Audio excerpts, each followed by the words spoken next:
You are listening to the sounds of the Right On Network. Hi, this is Arthur. And this is AJ. And we are here with On The Record Jams, and we want to do something a little bit outside of our norm this time. Instead of talking about one specific song, we're not above cheating. We'll use a song as an excuse to talk about an album or an era, but we want to zoom out and talk about 2025 this year. I mean, there's so many pieces of music that came out, and this is no promise to say that we're going to cover everything that came out, because we didn't listen to everything that came out. But I think we spent the whole year, AJ and I, our friend Kevin, other people around that I talk to music about from time to time, and it's just like it was a barrage of music. It just seemed like you couldn't, every time you looked around, some unicorn album that was never supposed to happen finally happened. Or you think about even just the Legend Has It series with Mass Appeal and Nas and all the albums they put out. And new artists who hadn't been around in a while. There's just been a mix of everything. So it's just, I think it made sense for us to zoom out a little bit and talk about some of these albums, a little piece by piece. What do you think about that? Yeah, that was a good way to frame it. And this was the first year in a long time where I was checked in. And I was up on some stuff. I think it really started back in July with the Clipse album. And I've just been on a roll listening to new music. Yeah, and I think it's been time. I think you listen to the universe and you go to the wrong corner internet. People will tell you that there's no good things happening in anything. All the shows, all the finales suck. All the movies could have been better. All this, that, and the other. But I think we need some perspective here. Like, we're getting a lot of things thrown right at us, and us as anybody, right? If you like music, there's music for you to find. I mean, even when I did a little look around, there was times where I could look at somebody making a top whatever 2025 list, and it's like 30 albums that I didn't hear at all. Like, artists I don't know, genres I don't know, so it's really a good time to like stuff, because there's a lot of things to get out into and like. I know a lot of what we'll talk about here will be a lot of hip hop stuff, but there's other stuff out there for sure. So we'll touch on a little bit of that. But let's jump right in. Where I wanted to jump in, I know we've spent a lot of time talking about this on our show, but also just out in the wild about these rapper-producer combo albums. It just keeps happening. And it seems like the memo is out. Everybody's saying, dude, tie up a producer, make him give you 50 beats, and you pick the 12 you like the best, and then be on your best behavior and craft something, build something, make something that can stand the test of time. And so I want to jump in there and say, let's start talking about a few of those. I think we have to start with the Clipse and Pharrell coming together. Again, it's a unicorn thing. You get Malice back, rapping secular.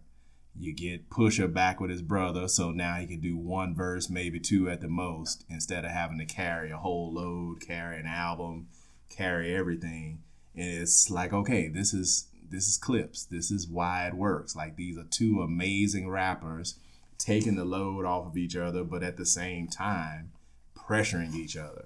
And then they literally fly over to Paris and get Pharrell, and they point at Pharrell like, we're doing this and you can't ruin it. The problem can't be you. And everybody, you got three people looking at each other saying the problem can't be you. And these are talented human beings. So let God sort them out. Yeah, so with this album, we got a prelude to it on Pusha T's previous solo work. So at the very end, Malice is on it, right? No right. Malice. Yep. And then they say, hey, they're going to have a reunion album, right? And I remember when I first got the news, you thought like, I don't know if this is real, but it was from a source where I didn't think they were really up on the Clipse, so there was no reason for them to put some false information. So I was like, no, this is going to happen. And then boom. And what's really, I thought was important about 2025 is it wasn't just that music was coming out, but people were putting music out and being active. Like, it wasn't just I dropped something and then I fell off the face of the earth. It's like we're doing a number of interviews, because I think now these artists, they kind of get I can control the narrative if I'm telling the story. That's right. But if I go hide and then people are saying all these things, so like they control this narrative where one of the buzzwords was, it was just random people just saying they had a wonderful rollout. This is a great rollout. And it was kind of like in the algorithm, it was, and when you explain this album, say that they had a great rollout. So right. It's kind of like, yeah, you control the narrative. You go out there, you push the algorithm, you do all these things. Because now they can come to you with the flow charts and all this. Not saying that all this wasn't deserved. So I went back and, because we've already talked about the Clipse and their album, I went back and listened to it again, like before Christmas. Still banging, still easy to get through. Yeah. And I'm still getting things from it. And like the whole misnomer or the thing that's misleading is, hey, they're still doing the same thing over and over. Well, one, wonderful, right? Yeah. Like if I'm listening to Ozzy Osbourne, like, yeah, I mean, Ozzy Osbourne, he can talk about sunshine and rainbows. But if he want to give me some dark imagery, great. When I listen to Alkaline Trio, they're giving me dark imagery. Now, if they want to sing about sunshine and rainbows, I'll listen to it, but I'm kind of coming to them for some reason. But actually, like, I can't remember the song. But Pusha T actually talks about something very personal and serious, where he talks about in the verse, hey, we had a miscarriage. My son will never meet that potential sibling. And it's very like, it's not like, hey guys, I'm about to tell you the story about this song. He's just kind of rolling it out. And if you're so busy flowing and jamming with it, you won't pick up on, wait a minute, that's what he's talking about. Right. So, I can't, I'm drawing a blank on the song, but there's more going on than them just doing coke raps. Right. And there always was. Yes. And like you talk about that controlling the narrative piece, they had an opportunity to answer that question out in the open because they were so available, because they were so out there. And I think I used to call this Jay-Z in it, right? Like where Jay-Z would come out and be like, hey, I got the best stories. Hey, this has been 5 summers in a row, guys. Like, here I am again. Like, I'm here again. Just, like, don't take for granted that I'm still here. Like, I'm doing this. And I think people got too cool for it for a while and started acting like they were Taylor Swift and Beyonce, and you could just drop an album on at 12 o'clock in the afternoon on a Saturday and be like, it's me.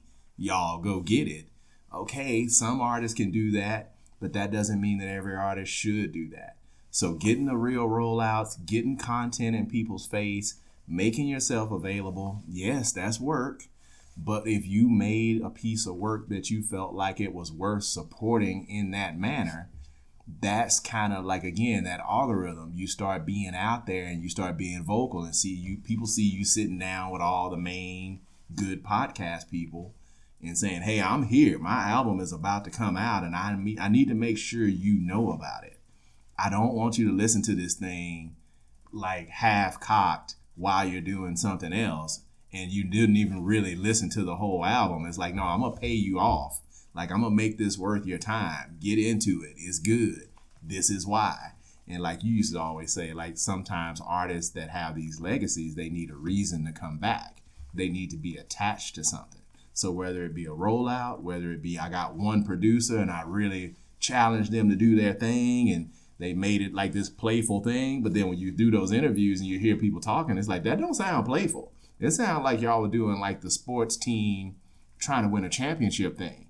And it's like, hey, that means we got to have some hard practices. Yes. That means we got to have some bad conversations after a game. Like, we got to do this. You got to make somebody redo a verse. Like, you got to say, nah, you don't get to send it to me. You need to send yourself to me. You need to come sit down with me. And we need to get this thing together because there's people out here doing music with our aesthetic that we don't think is as good as we are. And I think Clipse kind of threw that out there. And, of course, they put the money into it. So even if you're just listening to music randomly, right, and you jump from album to album, when you jump in to Let God Sort 'Em Out, those bass lines are hitting you a certain way. Like those drums are coming in strong a certain way. Like, there's some mastering going on. There's somebody, like we used to joke about the engineers, there's somebody twisting on the knobs and making some stuff happen. There's a lot of that happening all throughout this year, but the mascot for it, fair or not fair, because they had the resources to do what we're going to call a rollout, let God sort them out, man. All things considered. All things considered, they did it. And Pusha T's first. Malice. Oh, guys. I waxed poetic when we did the Clip song, and I just talked about Malice on like each one of these songs with his punchlines, his double entendres. The diversity of the production and music from Pharrell on each one of these songs. Yeah. That was like, man, I can't believe this is all from one person. Yeah, it's hard to believe. And you know how we've been told so much about ghost producers and people having contributors, and honestly, I don't care. Whatever. Yeah. He's the Spengali of the whole thing. He's the one that's got to make it all go together. Cool. Yeah. Fine. It's just like with, okay, I'm David Letterman, I'm hosting a show. So, or like George Washington, where it's like, well, I got to be president. I'm not going to do this by myself. I'm going to get a cabinet. You guys are going to come in here and help me do this. So they're like, hey, you're going to do this talk show. All right, I'm going to hire some comedy writers. But I'm going to be the final say. So I'm going to tell 12 jokes. 4 of them I wrote, and I'm going to green light them because I wrote them. And then these 2 people contributed something. Yeah, I'm going to take that. Sherry, she contributed something. You know what? I'm going to rewrite it and make it sound more like me. And then this person, I knowed theirs, and then I greenlit theirs. And then when I go up there, if I bomb, that's on me because I was the one that was going yay, nay, yay, nay. If I succeed, then it's like, but you had contributors. But I was the one to know that works, that doesn't work. So boom, like, man, look, this album from front to finish.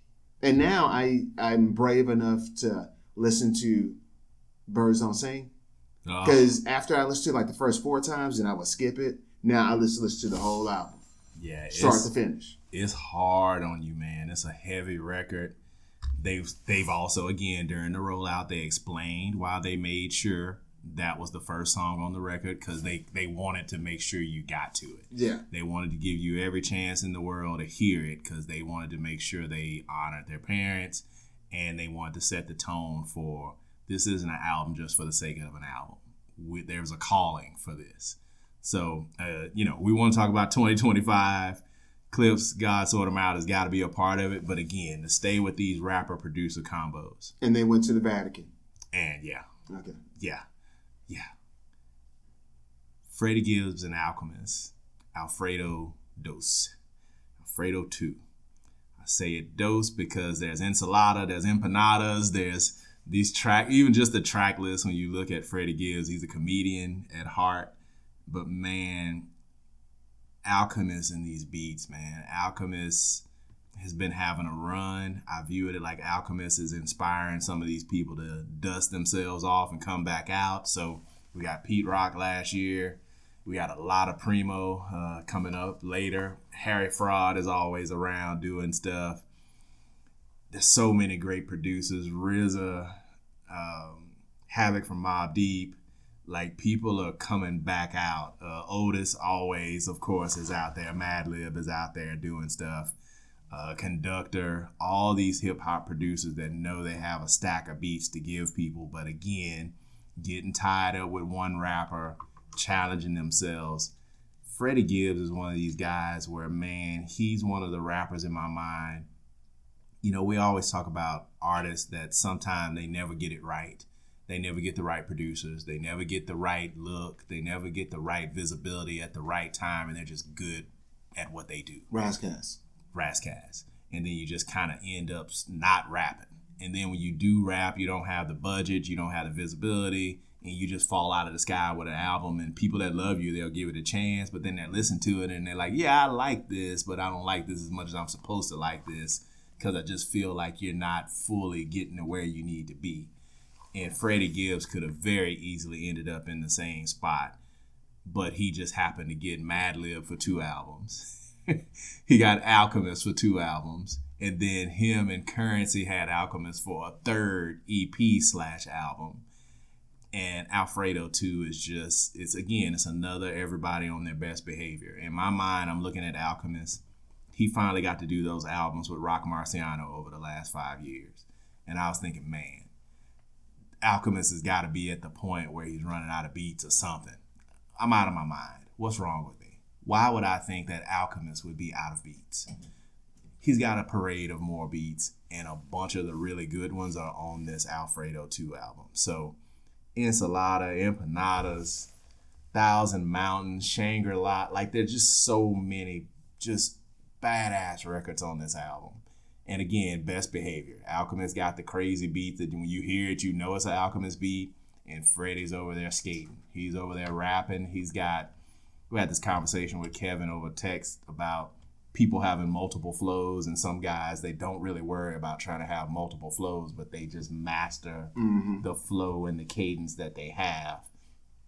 And I'm not sure where you want to put Freddie on that, but he certainly has a main cadence that he goes with, and the producers that he works with, they know, and they make the bed for him to lay in. And Alfredo 2 is just a parade of him laying in those beats, man. I don't know who else Alchemist is working with where he's on young people's radar. And when I say young people, I'm not talking about 35. I'm talking about 21, 22, 23, 20-year-olds. And like he's out there doing interviews. And I haven't listened to this Alfredo 2 album, but I'm going to make the commitment to get a physical copy and report back. Because I've heard some of the flows on there. I like Alchemist as a producer. I'm like, man, you're always lucky to get them. But yeah, again, this is because the reason why I was like, hey, Arthur, let's do like this year end on music is because it wasn't just, oh, I like the music that was put out and it's on the radar. Like it wasn't like, man, that was a hit, but nobody's talking about it. Alfredo 2 is out there. Alchemist is out there. Yeah. He's out there. Now, I tried to figure that out why, too, right? Because I'm thinking, in my mind, I have him casted as the kind of like, okay, he's Mobb Deep's side producer when Havoc is tired of making beats or something.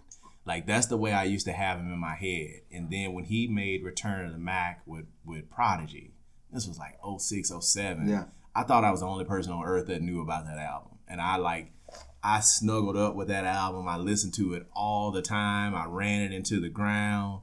Bang on 'em, Stuck to You, all that stuff. Nickel and Nail, just like, oh my goodness. Just the Rotten Apple, like I loved that album so much. But now I'm like realizing very clearly that other people very clearly heard that album and said, I got to make one of those with Alchemist too. Okay, and I think that was the start of, okay, hey, look. I know what you do. I can help you do that again. Like some of these guys, they're geniuses where it's like, you want me to do another Supreme Clientele, but that was just a moment. I don't know how to do that again. So that's why sometimes where the coaches, they're not usually the superstars on the team when they're playing, but they just see the game. They understand how to compute that in others. But you're not going to ask Michael Jordan like, hey, man, go coach, right? So I think that was the start of, hey, OG, I know how you did that. We can make that happen. Like I can capture the magic again. And we actually have the technology where even like the producers, for them to produce that beat, it took a lot of heavy lifting. I can do that, bam, like this, presto. So come on, let's get in there. And that was the start because we kind of saw it with MF Doom and some other people in the early 2000s of, hey man, I know like, this isn't the wave right now, but we're just going to keep doing this. And we knew this was coming. We knew it was coming, where it was like, look, don't worry about selling 5 billion albums. You get your core audience, you do some box sets, you sell some merch, and you just have this faithful following that stick with you. Boom, you got a career. Keep going. And then Westside Gunn kind of showed like, hey, the Griselda guys that we're going to talk about later, it's okay. Hey, it's okay. You're not a hater. You just, like when people were in 1989 loving Led Zeppelin, they weren't calling those Led Zeppelin lovers haters of 80s rock. They were just, hey, you're just into some classical stuff. It's okay. It's okay. And then it came over to hip hop where I was like, no. This is a wave and it's okay. We can make music like this and it's fine. Yes. And it happened. And it's happening. Yes. Like you do not have to sell 2 million copies of this album. You don't need a song with Bone Thugs. No offense to Bone Thugs. Yeah. But you don't need Bone Thugs. You don't got to do a song for the South. You don't need to do all that. You don't have to. If you can, great, but you don't have to. I think you said that too, like way back in the day, where with Me Against the World, where Tupac, he was like, I'm doing all genres, I'm doing all these things. So people got stuck in that for a while. And now folks are just like, no, let's just make a coherent album. Right. And Freddie Gibbs, he's out there doing their views. He's out there. He's being a leader man. So this is presto. Yep, it's really presto. And yeah, some guys are really keeping it tight. Like, hey, I'm coming in here for 20 minutes. I'm coming in here for 35 minutes. But it's going to be a really clean, coherent, knock it out the box. Again, I'm not going to have a song with Snoop for no reason. Like, nope, I'm not doing that. I'm coming in here with what I got to say about what I'm trying to say it about. Like, you think about last year, we got a lot of those. So we got, like, Benny the Butcher. We got 38 Special, who I love. My goodness, we got to talk about him again when we do one songs again. But, man, there's just a lot of artists. I call it self-awareness. Like, they know what they're good at. And like you say, they got the producers that probably listen to their music more than the artists themselves, right? And those producers are like, man, I understand why what you do works when it works. I can pull this out of you. You just got to trust me. And, yeah, I might make you fly down here. Or, you know what? I'll send you 100 beats, but you better listen to all 100 of them. Like, and they figure out how to get them to do it. As we talk about getting back on the horse, DJ Premier. He's talked about like a unicorn. He's almost like the Andre 3000 of producers. Like, we're never getting him again. He's never going to do anything else again. You know, once Guru is gone, it's like, okay, now we know Gangstar is done. Once they work through all the things they've gotten recorded before Guru passed. So, but wrong. Back on the horse. Here he is. We got the Ransom EP. Oh. We got the Roc Marciano EP. I'm saying it in a different voice because I'm in the can for Roc Marciano forever. Sorry. But then we got the ultimate golden unicorn. Premier and Nas Light Years. We haven't had it for long. But I've heard this album a bunch of times already. I just keep coming back to it. I keep running it. They went out of their way to do like the for the culture thing. So they got the song about graffiti. They got the song about sons because Nas did the song about daughters a long time ago. He's paying it back. Again, self-awareness. They understand where they've been. And now they're trying to do a continuation. Like they hit continue on the game. And it's the same game, but we're back now. And we're more self-aware. We understand why stuff worked. He's got AC. He got AZ on there. They're sharing the raps. They're going back and forth. And I'm like, yes. On the first album, AZ was the only guest. Yes. On this album, he's the only guest. Yes. We have the record where we're dedicating it to all the female MCs. Yes. Yes. And Primo is hearing all this stuff about how he doesn't have the beats anymore. And again, he's dusting himself off. He's hearing, because again, there's a competition to this. The healthy part of the competition. Everything doesn't have to be a beef. Everything doesn't have to be mean tweets. Sometimes you hear some beats and you're at the house chilling and you're like, well, wait, I make beats. How come I'm not making beats like this? I'm listening to Alfredo too. I heard Alfredo 1. I figured they couldn't do it again. Well, they suckers did it again. What am I doing? Wait a minute. Pharrell's over here making saran wrap pants or whatever you make over in Paris and all this stuff. He's got time to do beats. I hear the beat to FICO. I'm a producer. I'm like, hey, man, I still have equipment. What am I doing? Let me get out. Let me roll up on my Rolodex. Let me reply to some of these texts I haven't replied to. And let me make some stuff. And we got 3 different arts and piece of work from Premier. It's special. So in 2025, we get DJ Premier and Ransom. Ooh. Ransom was someone I never heard of. And then you guys sent a song. You guys sent you guys sent Chaos Is My Ladder. And I was working late. And I was like, okay, I'm driving home. Let me hit play. I was like, whoa, this is good. And then the next morning, I listened to Amazing Graces. And I was like, oh, let me buy the EP. So here's the thing about this EP, guys. when you have it on your phone, it's like the infinity of a snake like eating its tail forever or whatever, and it's moving. And then the snake moves across your, I don't know if it's because I have an iPhone and this is Apple. I've never seen this before where it's movement when you look at the album cover, and it's doing that on the De La Soul album. We'll talk about that later. But guys, this is a 7-song EP, and it's doing all the things as far as like, okay, have a song where, you know, it's about your mom and she's going through dementia, that kind of thing at the end. It's survivor's remorse where you're reflecting back on like, oh man, you know, should I have done that or this. He doing Amazing Graces where it's like, hey, spit your best 16 over some hot beats.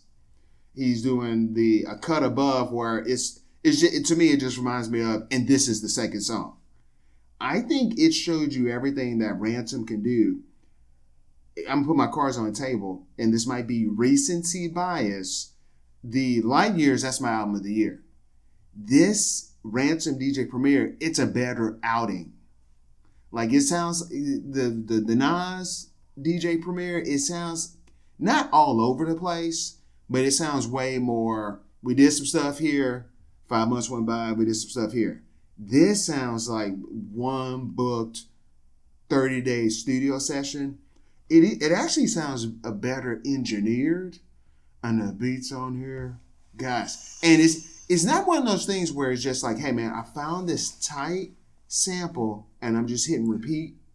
No, it's doing things on here where like it's showing variety, and then the tone of the music does this, so then his flow has to do that. DJ Premier. So it's not just, usually I do want one thing from DJ Premier. And if he is doing that over and over again, I'm happy.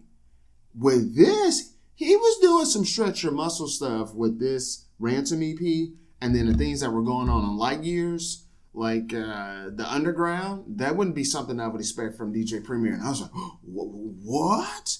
And then I thought, speaking of, you said continuation, and not only, we're not just continuing as a guest, we're signing in. We completed the trilogy, New York State of Mind Part 3. I thought that was some heavy-hitting art, boom bap, hip-hop. So, like, I'm blown away by New York State of Mind Part 3. It sounds like some haunting Alfred Hitchcock score music.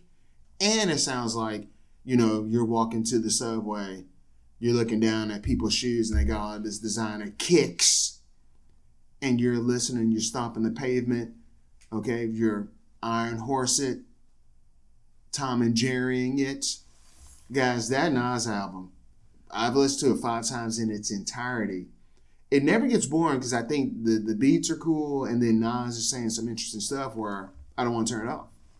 Yeah, he's rapping, man. Pause tapes. Oh, I can't think enough and say enough about pause tapes, because that's like the type of stuff where it's like, okay, man, y'all were in y'all's, as the kids say, in your bag. Mm-hmm. Like you felt good about yourself. You felt like, okay, we're doing this album. We're going to make it jamming. It's like, it seemed like they already had 7 or 8 records that they really liked. And they were like, man, let's enjoy ourselves. Like, let's make sure we don't let the pressure get to us, because we're us no matter how this album goes.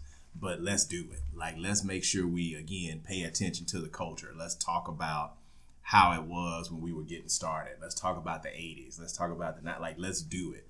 Like, we're here today, but we're also looking back in reverence to where we came from to where we're at. And you know what? Yeah, we're clearing this Billy Joel sample too, by the way. Mm-hmm. Like, we're getting it this time. Like, we have the resources. Come on. Like, we got the resources. We can roll up on somebody. Like I always joke, we got Shonda. We got the best Shondas in the world now. Shonda's on the phone. She's working out deals. She's saying, hey, you're a sucker if you don't give us this access to this song, because we're going to make it happen. We're going to bring light to your music that maybe it doesn't have. Not to say it's not great music, because we're wanting to use it because it's great music. And we're trying to make a point. We're trying to make a statement. Let us make that statement with your music. That is a long way around for me to go to bat for sampling. I don't care if it's a straight loop. I don't care if you're cutting it up. I don't care if you're chopping it a certain way. There's a place in music for sampling other records. In some cases, when everything goes right, you don't just get one new record. You actually almost like you get access to the prior record. Because in some cases, these records, kids aren't going to hear them unless they go sample digging. They hear the beat here, they like it now. They say, man, I wonder where this came from. You go figure out where that sample came from, and then you go listen to the older record, and you're like, oh, wow, I like this record as its own separate thing. Now I can combine that together like, Voltron or something and make my new record from it that I'm hearing with a different twist, a different artist. Like, that's the value of sampling. And I think everyone understands, both parties, all parties involved, the algorithm of, if you allow this to happen, how everybody wins. And like all of a sudden your streams go up, all this stuff. So right, very much so.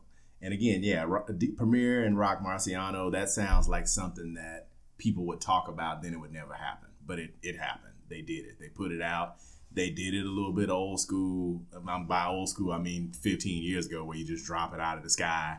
You say it's going to happen, and everybody's like, that ain't really going to happen. And then it comes out, and maybe you don't do a full rollout for it. But whatever. In and out, EP, everybody was on their best behavior. ROC Marci's just a killer rapper, and he did killer raps on this too.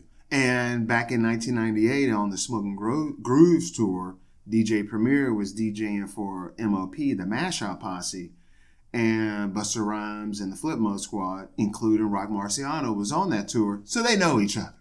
They have a history, of course. Now, so it was the question of, hey, I'm in my 40s, I'm pushing 50, what am I going to rap about?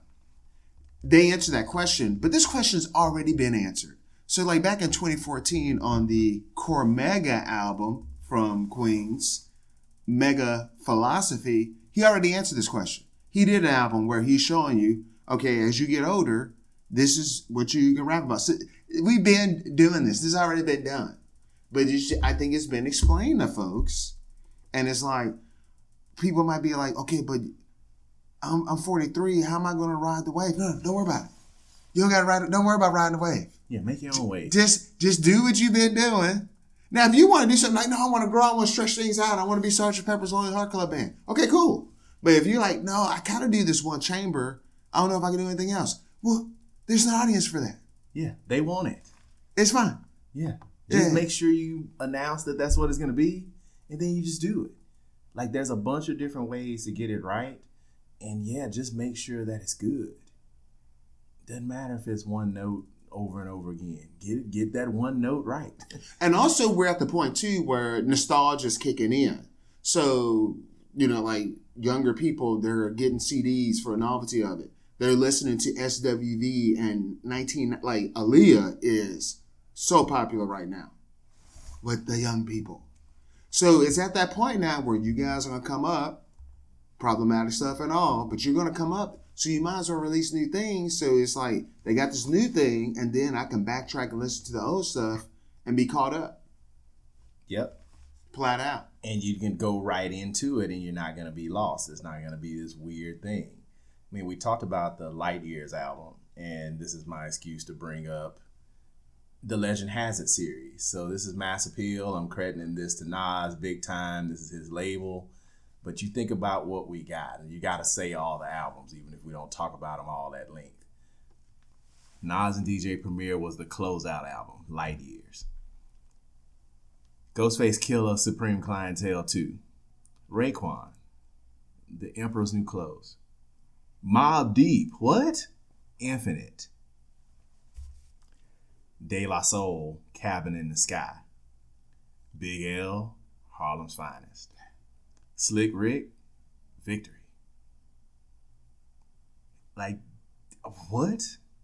That's a bunch of music. That's a bunch of good music. I mean, Raekwon and Ghost did the separate albums. I would have not mind them being together, but I'm not going to lick a gift horse in the mouth. Those dudes were rapping. Those dudes had beats that made sense for the type of rappers they are. Those things were jamming. It's really good. Big L is a little bit trickier because he's been gone for so long. There's only so much new music you can have, but they did what they could with him. Slick Rick is Slick Rick. Slick Rick brings it. Every time Slick Rick comes back from wherever he goes when he's not making music, he shows up and you hear that voice. You're going to get those stories, and it's going to go. Yeah, Nas did a video. And he's just good. Like, he's he's good at this thing. And it's like, he should keep rapping. He shouldn't have to make 10 albums a year, but if he's going to do one, cool. Mobb Deep Infinite, man. Havoc and of course, Alchemist. Because Alchemist got this type of time. He did this too. He was a big part of this too.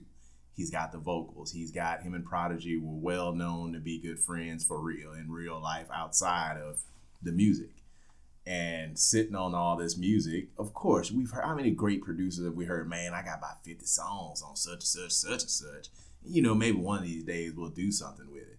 And you get tired of hearing that, and you never hear like even one random song. And these suckers sat down, tied each other up, and again, gave each other the Uncle Sam, we want you point, and said, you will show up and be on your best behavior. And we're going to do right by this guy. Prodigy is no longer with us, but we got these vocals, and we're not just going to keep sitting on them forever. We're going to do something with them. We're going to wrap stuff around them. And the big key point for all these albums is that Nas is on all of them. He's got at least one verse on every album, not to mention his own full album. So what happened on this album where it's a single, they have a video for it, and it's at the beginning and the end of the song? What was different? The verses are slightly different. So Nas's verses are slightly different. Okay. Havoc's verses is like they did it's not a full remix where it's completely different verses. But I remember the first time I heard it and the beat came back around again, I was like, what are they doing? And they changed the female vocalist too. So they changed the female vocalist. And I was like, okay, they're doing different things. And so it's just slightly different. I don't know why. I don't know what reason. The sample's the same. But it didn't matter to me because I was loving both. Yeah. And it was a good old time. And yeah, they wrapped this stuff around, this music around Prodigy's vocals. And again, they did right by him. That, like, you want to do a tribute to your homeboy and he's got vocals, like, go in there and do your best work and make it right. It had been a while since we got one of these, and this is a really good one. So Havoc said that he was inspired by the Clipse's album back in July. Nice. And the two brothers are on this album. Yes, right. Because, please, they got respect for these people, too. And they're like, shoot, you want me to come through there and do something? Yeah, I can come through there and do something. Like, yeah, give me the beat. Let me hear it. Let me see what we got. I'm going to be on my best behavior. I will not be the one to mess this up. Yes, the problem's not going to be me. And I think that's really important because sometimes you'll see and hear artists, because we went through that era. You talk about that Tupac, All Eyes on Me, 96, then 97 you had Big with Life After Death. And you had these double CDs, 24 plus songs. You're jumping around, you got guests, you're mixing it up, you're doing all this stuff, and you're kind of like doing the show, right? Like you're doing a circus. Like, I'm such a good rapper, I can go do these different things. And it's like, well, those are two of the best rappers ever. Everybody can't do that. Everybody shouldn't do that. But then it led to this big collaboration culture where it was like, okay, great, we got to get on each other's songs. I think that was a net positive for hip hop. But that doesn't mean that everybody should do it every single time on every album. And you used to see people would come out with an album, even if they were a lesser known act, they'd be like, well, I got such and such on my album. And look at my guest list. My guest list is this. Look at my track list. I got such and such to produce this song, and I got Ghostface on this, and I got Benny the Butcher on that, and I got all these different people on these songs. But sometimes you hear those verses, just call it what it is. Those verses sound like somebody called in a favor and somebody just sent a verse in. Like, yeah, okay, I'll send that to you because you such and such's friend, but I'm not really messing with you like that. I'm just going to throw a verse over the fence, and if you want to keep it cool, if you don't, I don't care because I'm not getting paid for this because somebody's calling in a favor. You hear some of these verses over the last 20 to 30 years where it's somebody calling in a favor.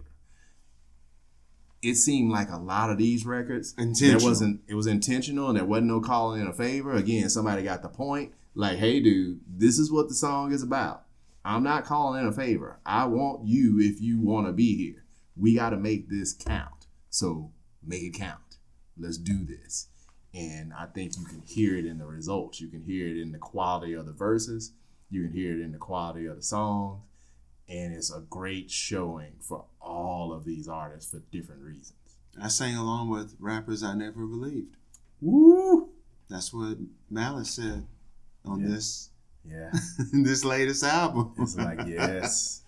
Yeah, so it's just these things sound coherent to me. So during that time period where it was all that got all these guests, it would the music sound disjointed. We say this a lot, even though I like it. But that second Method Man album, Tikal, it was because it was Tikal 2000. It was because they had a lot of guests. The guest stuff was great, but the album was all over the place. And you've even done a associate producer. Hey, if you rearrange this and you take out this the out, skits, yeah, it was better. But yeah, I think just now everyone just like this. That Mobb Deep album is great, guys. A lot of these albums, if the other albums that come out, they would be the best album. The problem is these other albums came out. Right. So like with the De La Soul, guys, this De La Soul album is great. You can listen to it like there's, like with the Nas album, it's like there's 3 different sections. Same thing with this De La Soul.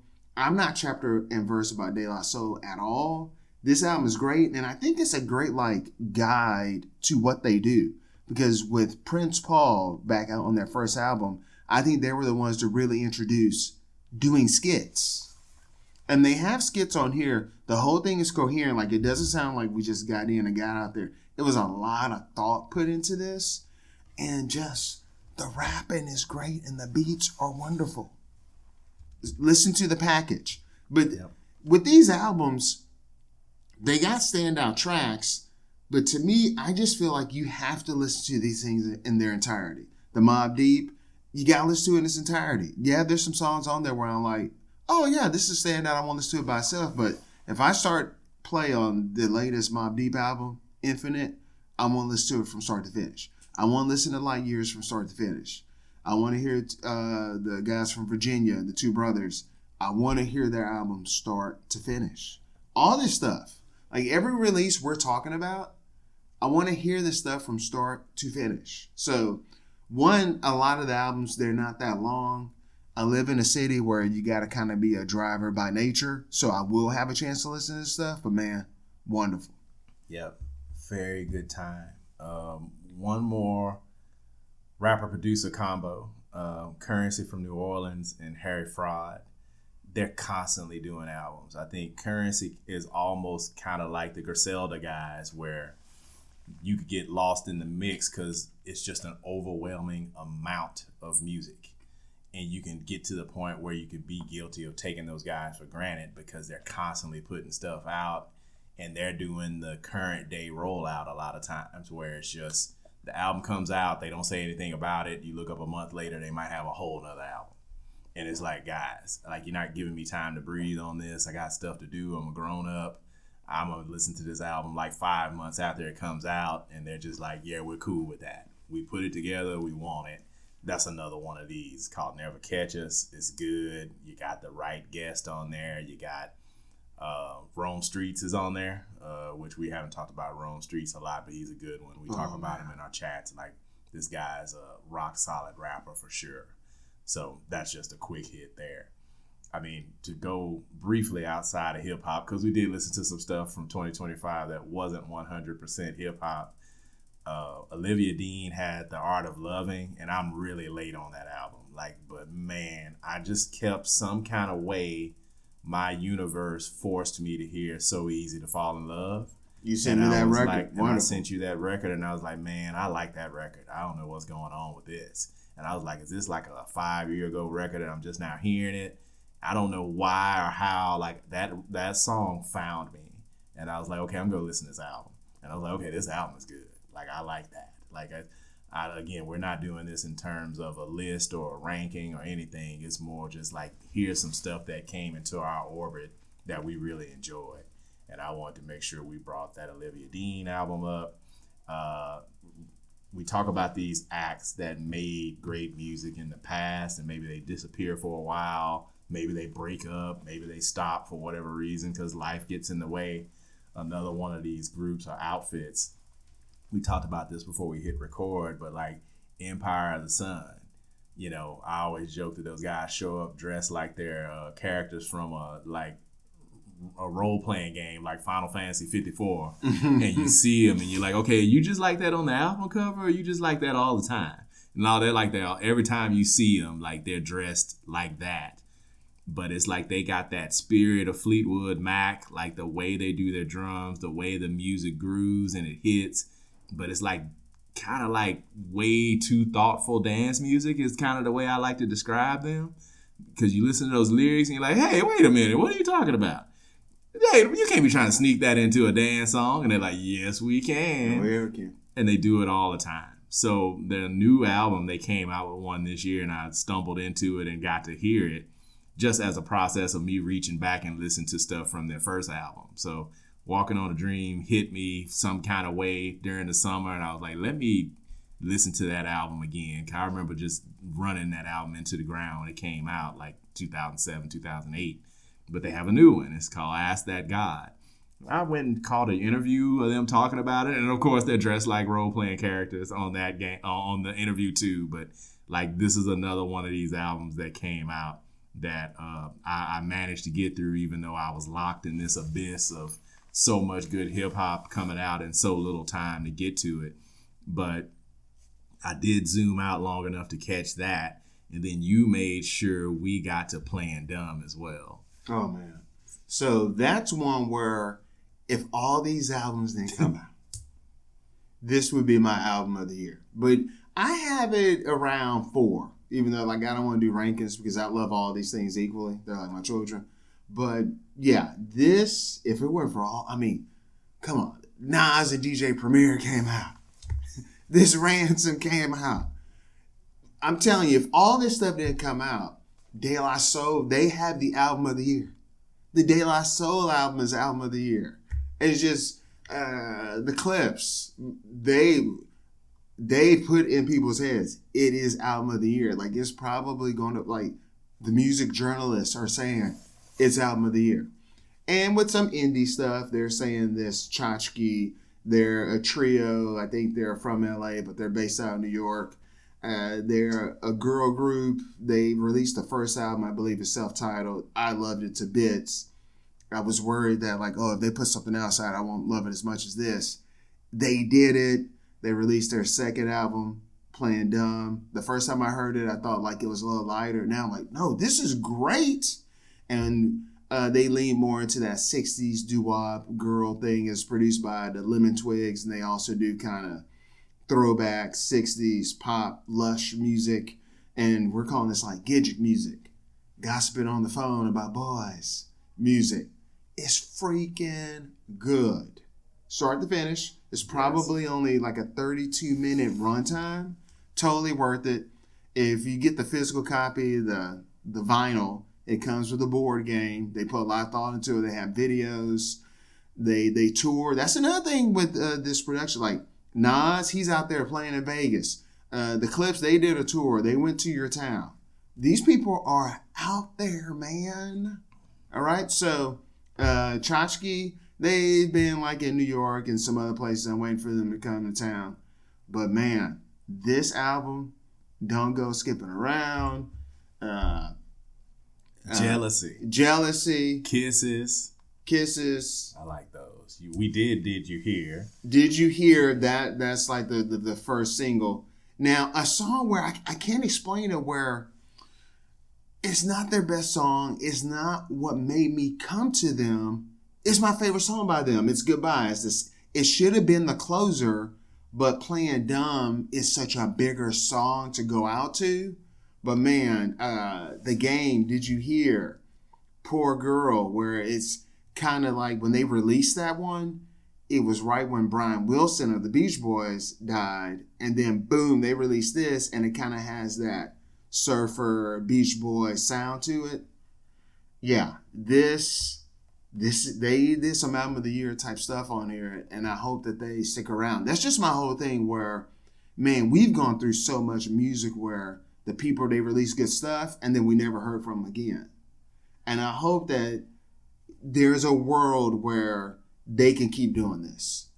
Right. We talked about this when we did that song for the episode. It's like, man, the resources are there. It's just, man, can it be lucrative enough for them to keep going? We have all these people leaving and coming back. And like you said, you can get flooded even if you mean well and you want to listen to, you like music. You and I both like and love music. We want to hear things. But the reality of it is sometimes there's just a certain amount of bandwidth that you have for listening to all this music when it comes out in such a barrage like this.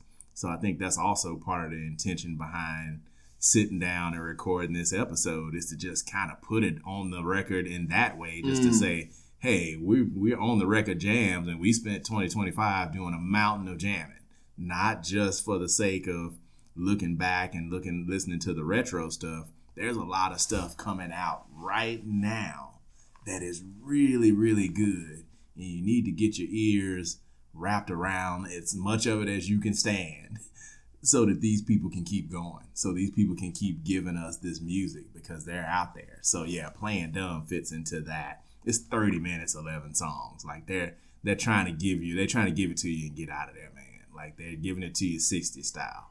Like they're not overstaying their welcome. Like they're bringing it. So I really like that. I like that record too.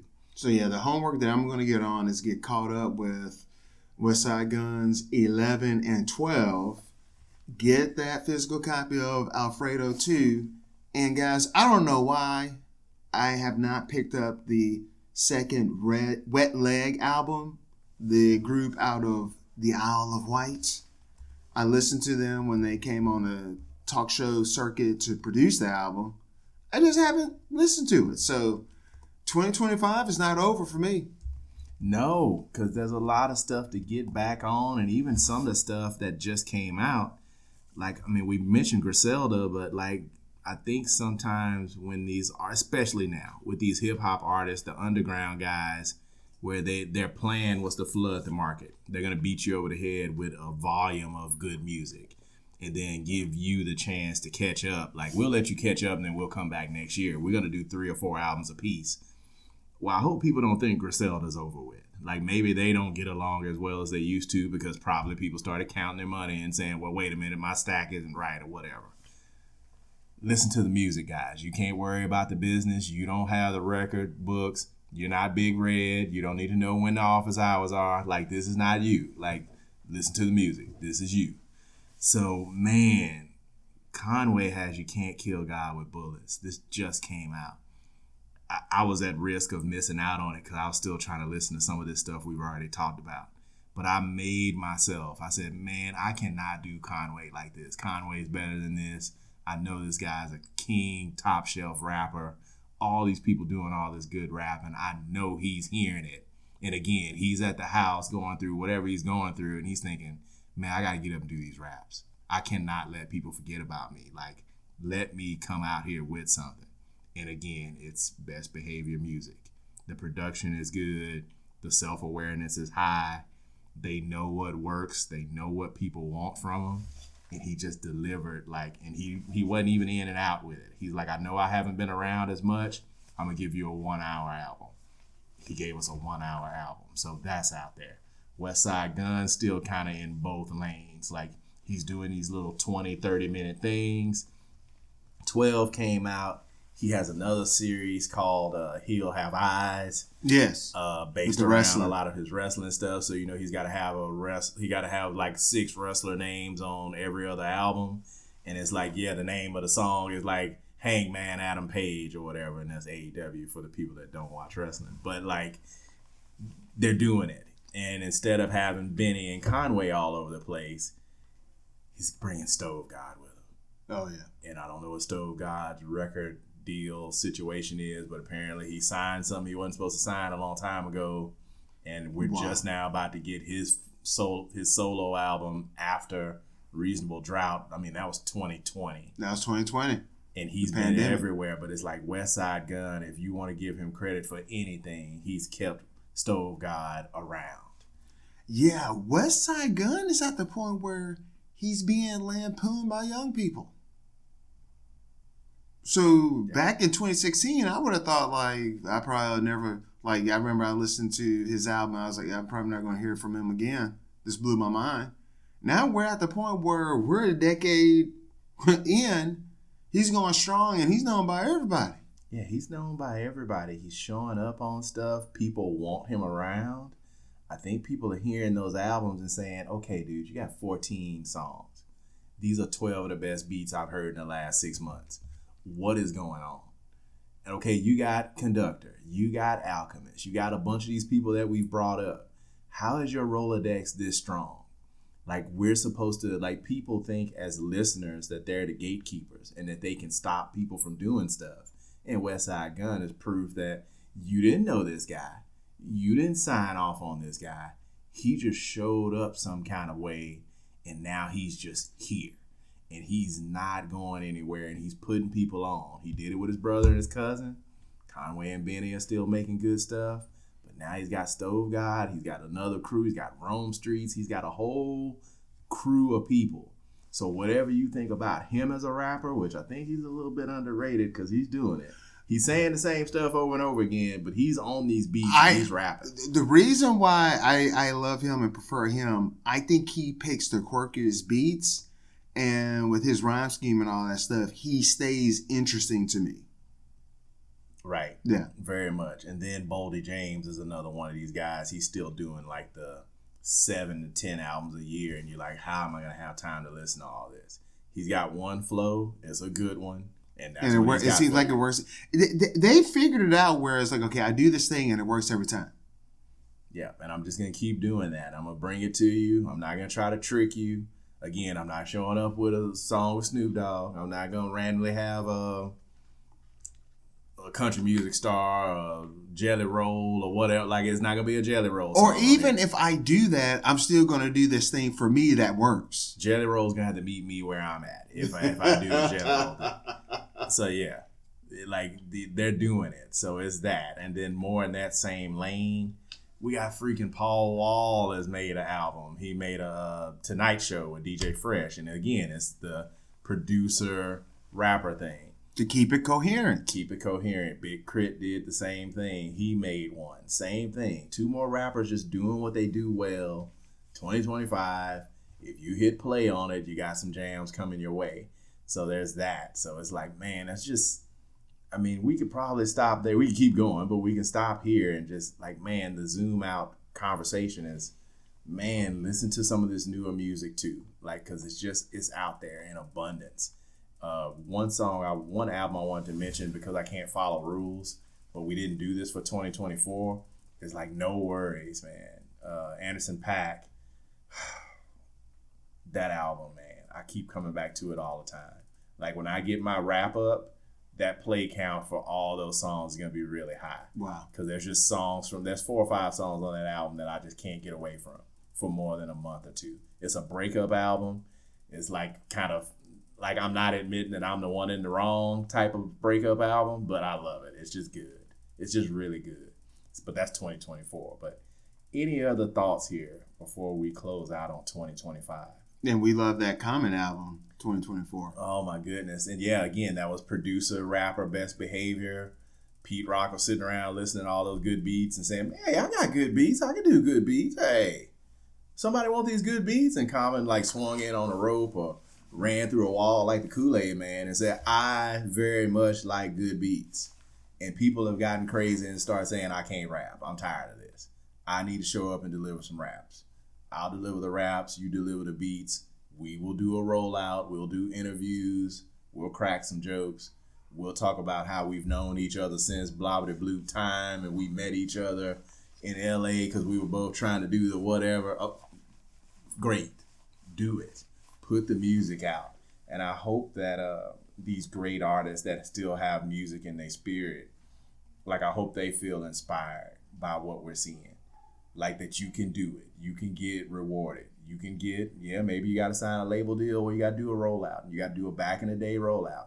You got to go do 7 interviews. You got to be around because you got to lock into that algorithm. You got to take control over your career now. You can't just drop it and say, well, I don't have any control anyway. Because it's like, nah, that's a little bit more of a defeatist attitude. You got talent. You got music. Put it in people's face. Do some of the old school stuff. Not just the jamming part, but the business part. Get in people's face. Do the interviews. knowing that it's going to go out into the world. You might not get 10 million views for every interview, but somebody somewhere, I think especially in a busy person's life, which everybody's busy, but obviously when you deal with older people our age, man, you got to get that music in my face. You got to lock into my algorithm, because my algorithm is going to keep showing me what I told it I like. And then it just, if you keep doing it, it's like, hey, dude, I know you haven't heard him in a while, but do you like Common? And I'm like, yeah. What is Common doing? He has an album coming out with Pete Rock. What? Yeah. Cut it out. And it comes out like in 2 weeks. Oh, I gotta wait 2 weeks. Knowing that when 2 weeks you're gonna be too busy and you're not gonna listen to it until like a month later. But like, take the chance on the listener, and I think you will eventually. You're not always gonna get everything you deserve, but there's a good chance you're gonna get paid back. Yeah. So write to us and let us know, what did you like in the year 2025? Because with we talked about a lot of hip hop people that are older, where they have more of a listenership to capture, because there might be that 18-year-old that's like, okay, I want to know all about this to be a completionist, so I'm gonna go through their whole catalog real quick. And then we talked about Tchotchke, where those women are under 25 years old, they're making throwback music. So let us know, what did you listen to? Like, I still want to hear the Sabrina Carpenter album.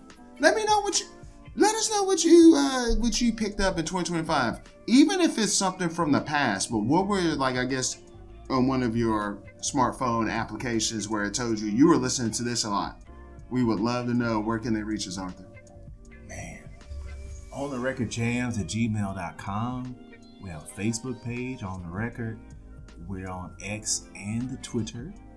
Everywhere that we post the episodes. If you go to YouTube, we have comment fields, Amazon Music. Like, there's all these different places where we can have a conversation going, a discourse going, where we could figure out. Like, we have an opportunity coming up soon that we had a couple of people recommend songs that they wanted us to talk about. And you know me, if you give me a song to talk about, I'm going to use it as an excuse to talk about an album or an era or a certain producer. And I'm really excited about what that one's going to be, because it gives us a chance to check a lot of different boxes that we haven't checked. And even so far, I've started the process of thinking about songs we will do for 2026. And I've picked a lot of my records, so no pressure, Ashford, but I got some good ones set up for us. I bet you do. Guys, look, go out there and keep your lamplight trimmed and burning. And you've heard this before, but that's not going to stop me from saying it again. Keep jamming.